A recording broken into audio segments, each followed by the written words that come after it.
Hi. ఇప్పుడు మనం current అఫైర్స్లో భాగంగా నిన్న జరిగినవి, ప్రజెంట్ ఈరోజు జరిగిన కరెంట్ అఫైర్స్లో ఫస్ట్ రాష్ట్రీయ అంశాలు మనం మాట్లాడదాం. ఈ రాష్ట్రీయ సమాచారం, తర్వాత జాతీయ అంశాలు, తర్వాత అంతర్జాతీయ అంశాలు, స్పోర్ట్స్ విభాగం చర్చిద్దాం. మరి ప్రధానంగా తీసుకుంటే రాష్ట్రీయ అంశాలు అన్నాం. మరి రాష్ట్రీయ అంశాల్లోని 5 పంచాయతీలకు జాతీయ అవార్డులు లభించాయి. భారతదేశంలోని 28 రాష్ట్రాలు, మరి 28 రాష్ట్రాల్లో ప్రతి రాష్ట్రానికి పంచాయతీలు ఉంటాయి కాబట్టి కేంద్ర పంచాయతీ శాఖ మంత్రి వారి ఆధ్వర్యంలో మరి అవార్డ్స్ అనేవి జూన్ నెలలోని అందించడం జరుగుతుంది. జనరల్గా తీసుకుంటే ఆంధ్రప్రదేశ్ రాష్ట్రానికి 5 అవార్డులు లభించాయి. పంచాయతీలు బెస్ట్ పంచాయతీలకి 5 అవార్డులు, ఒక్కొక్క పంచాయతీకి ₹1,00,00,000, అదేవిధంగా 75 లక్షలు, అదేవిధంగా 25 లక్షలు ప్రైజ్ మనీ ఇవ్వడం జరిగింది. మరి భారతదేశంలో ఎక్కువ పంచాయతీ అవార్డులు, జాతీయ పంచాయతీ అవార్డులు లభించిన రాష్ట్రం ఏదంటే కర్ణాటకకి 6 లభించాయి, ఆంధ్రాకి 5 లభించాయి. అదేవిధంగా తీసుకుంటే ఒడిశాకి 5 లభించాయి. అంటే కర్ణాటక ఫస్ట్ ప్లేస్లో ఉంది, ఆంధ్ర 2వ ప్లేస్లో ఉంది, ఒడిశా 3వ ప్లేస్లో ఉంది. ఈ అవార్డుల విభాగంలో జాతీయ పంచాయతీ అవార్డుల విభాగంలో తీసుకుంటే కర్ణాటకకి 6 లభించాయి. ఇండియాలో ఎక్కువ కర్ణాటక. తర్వాతది ఆంధ్రప్రదేశ్కి 5 లభించాయి. అదేవిధంగా ఒడిశా రాష్ట్రానికి కూడా 5 లభించాయి.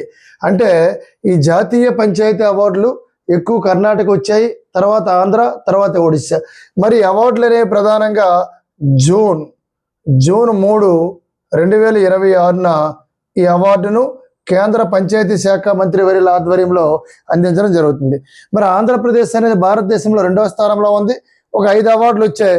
ఒకసారి బోర్డు మీద పరిశీలిస్తే సుపరిపాలన విభాగంలోని భారతదేశంలో ప్రధానంగా మన ఆంధ్రప్రదేశ్ రాష్ట్రానికి 5 వస్తే కర్ణాటక ఎక్కువ వచ్చి 6 వచ్చాయి జాతీయ పంచాయతీ అవార్డులు.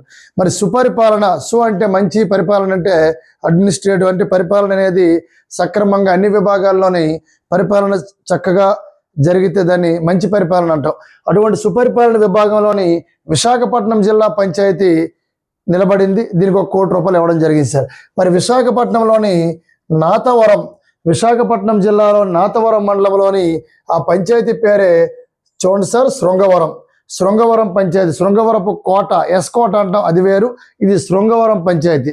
దీనికి ₹1,00,00,000 ప్రకటించారు. గుర్తుపెట్టుకో, బెస్ట్ చూసుకోవాలి. సుపరిపాలన విభాగంలోని విశాఖపట్నం జిల్లాలోని నాతవరం మండలంలోని శృంగవరం పంచాయతీకు ₹1,00,00,000 నజరానా జూన్ 3వ తారీఖున కేంద్ర పంచాయతీ శాఖ మంత్రి వర్యుల ఆధ్వర్యంలో అందుకోవడం జరుగుతుంది. నెక్స్ట్ మనం గమనించాలి, మహిళా మిత్ర అనగానే మహిళలతో స్నేహపూర్వకంగా ఉండాలి. మరి ఆ పంచాయతీ విభాగంలో మహిళలతో కోఆర్డినేషన్ కరెక్ట్గా ఉండాలి. అదేవిధంగా మహిళలకు ఎక్కువ ప్రయారిటీ ఇవ్వాలి. అన్ని విభాగాల్లో మహిళలకి ముందంజు నడిపించాలి. మహిళలకి పెద్ద పీఠాన్ని దక్కించాలి. అటువంటి పంచాయతీలు ఉన్నాయంటే భారతదేశం మీద ది బెస్ట్ పంచాయతీ తిరుపతి జిల్లాలోని శ్రీకాళహస్తి మండలం ఎక్కడ సార్? తిరుపతి జిల్లాలోని శ్రీకాళహస్తి మండలంలోని బొక్కాసం పాలెం. ఏ పాలెం అంటే ఇది బొక్కాసం పాలెం. దీనికి ₹1,00,00,000 నజరానా ఇవ్వడం జరిగింది. గుర్తుపెట్టుకోవాలి, తిరుపతి జిల్లా శ్రీకాళహస్తి మండలం, అదేవిధంగా బొక్కాసిపాలెం, ఈ పంచాయతీకి ₹1,00,00,000. దే విభాగంలో మహిళా మిత్ర విభాగంలో శ్రీకాళహస్తి అంటే శ్రీ అంటే సాలిపురుగు, కాలం అంటే పాము, హస్తి అంటే ఏనుగు. ఈ 3 భీకరమైన పోటీ పడి శివుణ్ణి పూజించినప్పుడు చివరికి ప్రాణాలు అర్పిస్తాయి.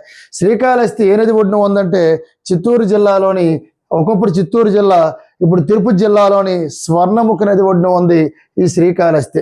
మరి ఆ శ్రీకాళహస్తి మండలంలోని ఏ పాలెము? బొక్కాసిపాలెం. ఈ బొక్కాసిపాలెనికి ₹1,00,00,000 నజరానా ఇవ్వడం జరిగింది. మహిళా మిత్ర విభాగంలో ఇవ్వడం జరుగుతుంది. ఎప్పుడు? జూన్ 3న గమనించాలి. తర్వాత పేదరిక నిర్మూలన, మెరుగైన జీవనోపాధి. మరి అటువంటి పంచాయతీలు కొన్ని ఉన్నాయి. పూర్తిగా ఈ పోవర్టీ కంట్రోల్, పేదరికాన్ని నిర్మూలించాలి, మెరుగైన జీవన విధానాన్ని అందించాలి, ప్రతి ఒక్కరికి ఉపాధి అవకాశాలు కల్పించాలి. ఆ గ్రామంలో ప్రతి ఒక్కరు కూడా ఏదో రంగంలో గ్రామీణ ఉపాధి పథకం కావచ్చు, లేకపోతే తీసుకుంటే వేరు రాష్ట్ర ప్రభుత్వం ప్రవేశపెట్టిన పథకాల్లోని ఉపాధి కల్పించాలి. మరి అదేవిధంగా పేదరిక నిర్మూలన, మెరుగైన జీవనోపాధుల విభాగంలోని వైఎస్ఆర్ కడప అనేది భారతదేశంలోని ఎన్నో ర్యాంకులో నిలిచిందంటే 2వ ర్యాంకులో నిలిచింది సార్. భారతదేశంలో మనకు 5 అవార్డులు వచ్చాయి, పంచాయతీ అవార్డులు. ఇండియాలో 2వ స్థానం. జాతీయ పంచాయతీ అవార్డులు జూన్ 3వ తారీఖున ఇవ్వడం జరుగుతుంది కేంద్ర పంచాయతీ శాఖ మంత్రివర్యులు ఆధ్వర్యంలోని. మరి అలాంటిది పేదరిక నిర్మూలన మెరుగైన జీవనోపాధుల విభాగంలోని కడప జిల్లా సార్, వైఎస్ఆర్ కడప జిల్లాలోని కాజీపేట మండలం, రైల్వే స్టేషన్ కూడా ఉంది ఇక్కడ, కాజీపేట మండలంలోని చేముల్లపల్లికు 2వ ర్యాంక్ వచ్చింది. 75 లక్షల రూపాయలు జూన్ 3వ తారీఖున పంచాయతీ శాఖ మంత్రి చేతుల మీదుగా ఇవ్వడం జరుగుతుంది. ది బెస్ట్ పంచాయతీగా నిలబడింది. పేదరిక నిర్మూలన, జీవనోపాధి మెరుగుదల. నెక్స్ట్ మనం తీసుకుంటే స్వావలంబన పూర్విక మౌలిక వసతులు సాధన విభాగంలోని, అంటే ఇక్కడ మౌలిక వసతులు అనగానే ప్రతిదీ కూడా ఆ గ్రామ పంచాయతీలోని అన్ని విభాగాల్లోని మౌలిక వసతులు కలిగి ఉండాలి. అది పంచాయతీలో తీసుకుంటే ప్రధానంగా స్కూల్ విభాగం కావచ్చు, ఆ పంచాయతీ బిల్డింగ్లోని మౌలిక వసతులు అద్భుతంగా ఉండడం, లేకపోతే అదే పంచాయతీలోని నెక్స్ట్ వన్ తీసుకుంటే మనకి ఆ విలేజ్ పర్పస్లో తీసుకున్న ఏ విషయంలో రోడ్లు కావచ్చు, లేకపోతే రోడ్డు ఇరువైపుల చెట్లు కావచ్చు, లేదా పాఠశాల వసతులు కావచ్చు, లేదా పంచాయతీ బిల్డింగ్ల వసతులు కావచ్చు. కాబట్టి ప్రతి విభాగంలోని ప్రధానంగా మౌలిక వసతుల సాధన విభాగంలోని ప్రకాశం జిల్లా, ఈ ప్రకాశం జిల్లాలోని కొత్తపట్నం మండలంలోని గుండమూల అనే పంచాయతీకు 3వ ర్యాంక్ రావడం జరిగింది. మన భారతదేశంలోని ఈ పంచాయతీకు 25 లక్షల రూపాయలు ఇవ్వనున్నారు. ఎక్కడ సార్ అంటే ప్రకాశం జిల్లా కొత్తపట్నం మండలం గుండమూల పంచాయతీకి 25 లక్షలు ఇవ్వడం జరుగుతుంది. ఇది భారతదేశంలో 3వ ర్యాంకు. దేనికంటే స్వావలంబన పూర్విక మౌలిక వసతుల సాధన విభాగంలోని ఇప్పుడు మాట్లాడా. తర్వాత తీసుకుంటే 4 అయిపోయాయి సార్. 5వది ఉత్తమ బ్లాక్ పంచాయతీ విభాగంలో నానాజీ దేశ్ముఖ్ సర్వోత్తమ పంచాయతీ సతల్ వికాస్ పురస్కారం.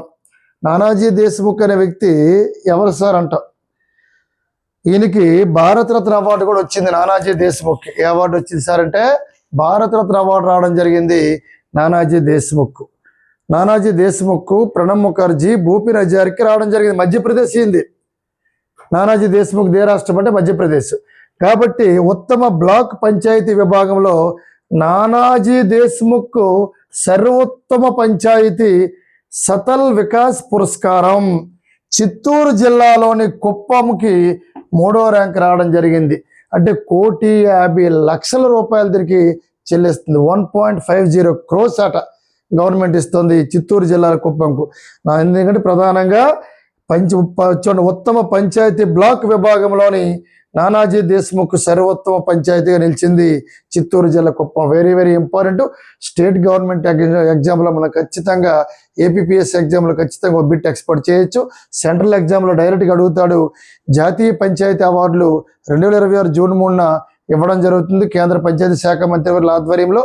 మరి జాతీయ పంచాయతీ అవార్డులు గరిష్టంగా గెలుపొందిన రాష్ట్రం ఏదంటే కర్ణాటక చెప్పాను 6 అని, తర్వాత 2వ ప్లేస్ ఆంధ్రప్రదేశ్ 5, తర్వాత ఒడిస్సా 5 అని గుర్తుపెట్టుకోవాలి. ఇది మనకు కంప్లీట్ డేటా. ఇది మళ్ళీ నేను రాసి చెప్పాలంటే చెప్పొచ్చు.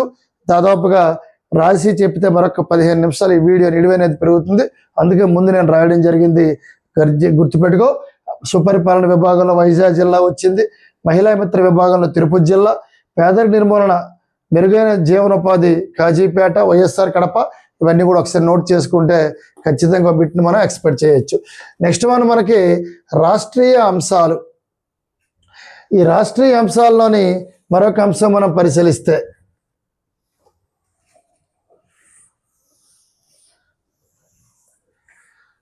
ఒకసారి గమనించాలి సార్. రాష్ట్రీయ అంశాలను రాష్ట్రీయ అంశాల్లోని మరొక అంశాలు పరిశీలిస్తే మనకి ప్రధానంగా కేరళ సీఎం ఎవరు సార్ అంటే విజయ్ దళపతి. మరి విజయ్ అన్నం కేరళ సీఎంగా ప్రమాణ స్వీకారం చేయడం జరిగింది. కేరళకి గవర్నర్గా ఉన్న వ్యక్తి రాజేంద్ర ఆర్లేకర్. ముఖ్యమంత్రి ప్రమాణ స్వీకారం చేయాలంటే గవర్నరు అనుమతి. ఈ ఆర్టికల్ ప్రకారం ప్రమాణ స్వీకారం చేస్తారంటే ఆర్టికల్ గుర్తుపెట్టుకోవాలి. Very very important. 164 ఆర్టికల్ ప్రకారం రాష్ట్ర ముఖ్యమంత్రి ప్రమాణ స్వీకారం చేస్తారు గవర్నర్ యొక్క సర్వోన్నత అనుమతితో. గుర్తుపెట్టుకోవాలి, గవర్నర్ యొక్క అనుమతితో ప్రమాణ స్వీకారం చేసుకోవచ్చు ఆర్టికల్ 164 ప్రకారం. మరి ప్రధానంగా జోసెఫ్ విజయ్, ఇతను ప్రధానంగా మనకి తమిళనాడు ముఖ్యమంత్రిగా ప్రమాణ స్వీకారం చేయడం జరిగింది. ఇక్కడ చిన్న మిస్టేక్, కేరళ కాదు తమిళనాడు. తమిళనాడు ముఖ్యమంత్రి, కేరళకి ఇంక సీఎం ఎవరో ప్రమాణ స్వీకారం ఇంక చేయలేదు. గుర్తుపెట్టుకోవాలి, కేరళ గవర్నర్ కూడా రాజేంద్ర ఆర్లేకరే. కేరళ గవర్నర్, తమిళనాడు గవర్నర్ కూడా రాజేంద్ర ఆర్లేకరే. కాబట్టి తమిళనాడు సీఎంగా ప్రమాణ స్వీకారం చేయబోయేది ఎవరంటే విజయ్. ఏ విజయ్ అంటే జోసెఫ్ విజయ్. మరి ఇతనికి ఎన్ని సీట్లు వచ్చేసారంటే ఇతని పార్టీ టీవీకే పార్టీ 107 సీట్లు వచ్చాయి. అదేవిధంగా సిపిఎం అనే పార్టీ ఒక 2 సీట్లు అదనంగా. ఎందుకంటే తమిళనాడులోని సీట్లు మొత్తం ఎమ్మెల్యే సీట్స్ ఎన్నిసారంటే తమిళనాడులోని 234 సీట్స్ ఉన్నాయి. మరి 234 సీట్స్ తమిళనాడులో ఉంటే బై 2 చేయండి, 2 ఒకట్ల 2 7 అంటే 117 + 1 118 రావాలి. విజయ్కి తమిళనాడు ముఖ్యమంత్రి పదవి చేపట్టే అవకాశం. మ్యాజిక్ ఫిగర్ రాలేదు, కానీ అత్యధిక సీట్లు గెలుపొందిన వ్యక్తి, ఎక్కువ ఆధిత్య మెజారిటీతో ఉన్న వ్యక్తి. కాబట్టి ఈ ప్రధానం తీసుకుంటే తమిళనాడు సార్, నాటే కేరళకి ఇంకా ఎందుకంటే కేరళలో ఇంకా ఎవరనేది డిక్లేర్ కాలేదు. రేపు ఎల్లుండి ప్రమాణ స్వీకారం చేసే అవకాశాలు ఉంది. మరి ఇక్కడ తమిళనాడు ముఖ్యమంత్రిగా విజయ్ ప్రమాణ స్వీకారం చేయడం జరిగింది. ఆర్టికల్ 164 ప్రకారం గవర్నర్ అనుమతితో ఒక ముఖ్యమంత్రి ప్రమాణ స్వీకారం చేయొచ్చు. కానీ విజయ్ చేశారు. ఆయనకు 107 వచ్చాయి. ఆయనకు మద్దతుగా కొన్ని పార్టీలు సిపిఎం అని 2, సిపిఐ 2, చూడండి అక్కడ సిపిఎం 2 సీట్లు మద్దతు. అదేవిధంగా సిపిఐ 2, అదేవిధంగా విసికే 2, అదేవిధంగా ఐయుఎంఎల్ అనే ఒక పార్టీ ఉంది 2. ఇవి మొత్తం కలుపుకుంటే విజయ్కి కాంగ్రెస్ ఒకటి ఉంది సార్. ప్లస్ కాంగ్రెస్ అనేది జనరల్ తీసుకుంటే వీళ్ళవి కాంగ్రెస్ ఒక 5, రాహుల్ గాంధీ మద్దతు ఒక 5 సీట్లు, సిపిఎం ఒక 2, సిపిఐ 2, విసికే 2. లాస్ట్ ఐయుఎంఎల్ వారు మాకు డిప్యూటీ సీఎం ఇవ్వాలి. ఎందుకంటే విజయ్కి మ్యాజిక్ ఫిగరు 118 రావాలి. 118 రావాలంటే ఇవన్నీ కలిపితే మొత్తం 120. చాలా ఇబ్బందులు పెట్టిన వీళ్ళందరూ మంత్రులు కావాలి, లేకపోతే డిప్యూటీ సీఎం కావాలి, ఇవన్నీ కూడా కామన్ అవన్నీ. కాబట్టి 120 సీట్లతో ఈ ప్రధానంగా జోసెఫ్ విజయ్ తమిళనాడు ముఖ్యమంత్రిగా ప్రమాణ స్వీకారం చేయడం జరిగింది. గవర్నర్ సమక్షంలోని గవర్నర్ ఎవరంటే రాజేంద్ర ఆర్లేకరు. ఈ ఆర్టికల్ ప్రకారం ప్రమాణ స్వీకారం చేయడం జరిగిందంటే ఒక ముఖ్యమంత్రిగా ఆర్టికల్ 164 మనం గుర్తుపెట్టుకోవాలి. ఇది టీవీకే కొత్తగా స్థాపించిన పార్టీ. 2024 ఫిబ్రవరిలో స్థాపించి 2 yearsలో అధికారంలోకి వచ్చిన వ్యక్తి. ఎన్టీ రామారావు 9 నెలల్లో అధికారంలోకి వస్తే, 1 yearలోపు అధికారంలోకి వస్తే, తర్వాత అతి వేగం ఒక సినిమా నటుడు పార్టీ పెట్టి రావడం ఇదే మొదటిసారి మనం గమనించాలి. టీవీకే అంటే తమిళిగం వెట్రి కజకం. టీవీకే అంటే తమిళిగం వెట్రి కజకం అని మనం గుర్తుపెట్టుకోవాలి. తమిళనాడు ముఖ్యమంత్రి అవ్వాలంటే జోసెఫ్ విజయ్ అని మనం గమనించాలి. తమిళనాడులో డిఎంకే పార్టీ, అన్నా డిఎంకే పార్టీకి తక్కువ సీట్లు వచ్చాయి. డిఎంకే అంటే ద్రావిడ మున్నట్ర కజకం, అన్నా డిఎంకే అంటే ఆల్ ఇండియా ద్రావిడ మున్నట్ర కజకం. మరి ప్రధానంగా వెస్ట్ బెంగాల్ ఏంటి సార్ అంటే వెస్ట్ బెంగాల్. మరి వెస్ట్ బెంగాల్ ముఖ్యమంత్రి, వెస్ట్ బెంగాల్లోని 294 ఎమ్మెల్యే సీట్స్ ఉంటే బీజేపీకి ఇక్కడ ఆధిక్యం రావడం జరిగింది. తృణమూల్ కాంగ్రెస్ అనేది ఓడిపోవడం జరిగింది. వెనుకంజలో ఉంది అంటే ఓడిపోవడం జరిగిందని గమనించాలి.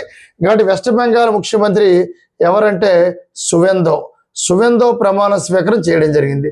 తమిళనాడు జోసెఫ్ విజయ్, వెస్ట్ బెంగాల్ సువేందో గుర్తుపెట్టుకోవాలి. పుదుచ్చేరి ఎవరంటే పుదుచ్చేరి రంగస్వామి, అక్కడ ఎన్డీఏ కూటమి. పుదుచ్చేరి రంగస్వామి, వెస్ట్ బెంగాల్ సువేందో. మరి అదేవిధంగా మనకు కావాల్సింది తమిళనాడు విజయ్. మరి కేరళ అనేది ప్రమాణ స్వీకారం చేసిన తర్వాత 3 రేసులో ఉన్నారు. కేరళ అనేది ఇంకా అధికారికంగా ప్రకటన రాలేదు. నెక్స్ట్ మనకి రాష్ట్రీయ అంశాలు ప్రధానంగా మనం మాట్లాడాం.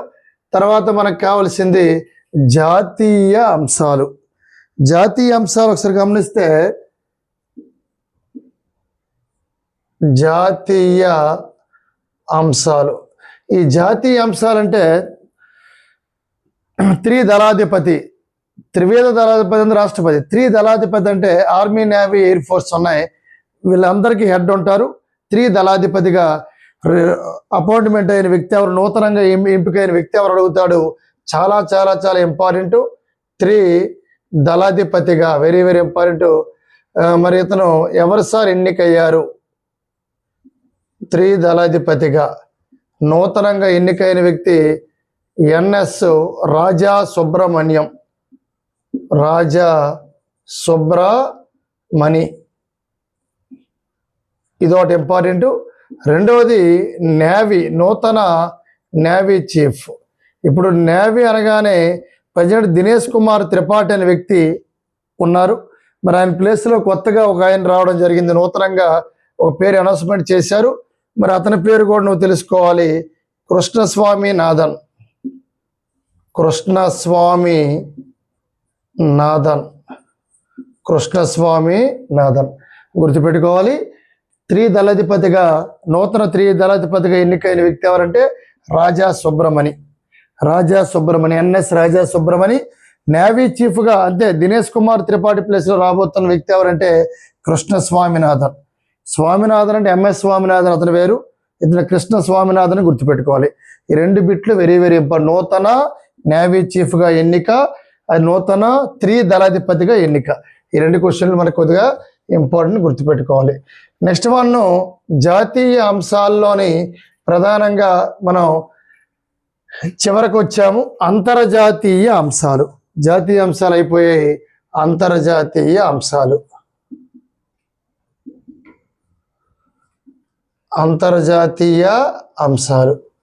అంతర్జాతీయ అంశాలు అంటే ఫిఫా ఫుట్బాల్ వరల్డ్ కప్ 2026లో ఫిఫా ఫుట్బాల్ వరల్డ్ కప్ ఎక్కడ జరుగుతుంది? ఫీఫా.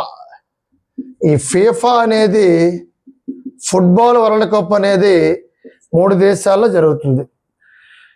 3 దేశాలు అంటే అమెరికా, కెనడా, మెక్సికో. గుర్తుపెట్టుకోవాలి. ఇక్కడ అమెరికా, అదేవిధంగా కెనడా, అదేవిధంగా మెక్సికో, ఇక్కడ జరుగుతుంది వరల్డ్ కప్ ఇప్పుడు 2026. మరి వరల్డ్ కప్ 2026లోని ఫస్ట్ మ్యాచ్ జూన్ 12న ప్రారంభం అవుతుంది. జూను 12. ఎక్కడ సార్ ప్రారంభం అవుతుందంటే కెనడాలోని ప్రారంభం అవుతుంది. మరి ప్రారంభమైనప్పుడు ప్రధానంగా కెనడాలో ప్రారంభమవుతుంది కాబట్టి దీనికి ఒక బాలీవుడ్ నటి, ఫస్ట్ ఒక బాలీవుడ్ నటి ఎవరు సార్ అంటే ఆ బాలీవుడ్ నటి చాలా చాలా ఇంపార్టెంట్. ఆ బాలీవుడ్ నటి నోరా. మన బాలీవుడ్ నటి ఎవరంటే నోరా ఒక సాంగ్ అనేది పాడడం అనేది జరుగుతుందని గుర్తుపెట్టుకోవాలి. FIFA football world cup 2026 June 12న ప్రారంభం అవుతుంది. ఎక్కడంటే అమెరికా, కెనడా, మెక్సికోలో ప్రారంభం అవుతుంది. దీనికి ప్రధానంగా ఒక పాప్ సింగరు, అదేవిధంగా తీసుకుంటే బాలీవుడ్ నటి. దీనిలోని ఫస్ట్ స్టార్టింగ్ మ్యాచ్ ఎప్పుడైతే జరుగుతుందో 2026 జూన్ 12న ఒక మన బాలీవుడ్ నటి హాజరవ్వడం జరుగుతుంది ప్రారంభ వేడుకలకి. ఆవిడ పేరు ఏం పేరు అడుగుతాడు? నోరా అని గుర్తుపెట్టుకోవాలి. ఏం పేరు sir? Nora. Thank you very much.